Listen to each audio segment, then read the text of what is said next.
ఎదగమని మొక్క నీకు చెబుతుంది. ఎదిగిన కొద్దీ ఒదగమని అర్థమందులో ఉంది. అపజయాలు కలిగిన చోటే గెలుపు పిలుపు వినిపిస్తుంది. ఆకులన్నీ రాలిన చోటే కొత్త చిగురు కనిపిస్తుంది.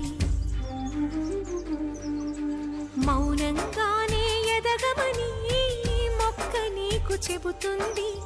ఎదిగిన కొద్దీ ఒదగమని అర్థమందులో ఉంది. అపజయాలు కలిగిన చోటే గెలుపు పిలుపు వినిపిస్తుంది. ఆకులన్నీ రాలిన చోటే కొత్త చిగురు కనిపిస్తుంది.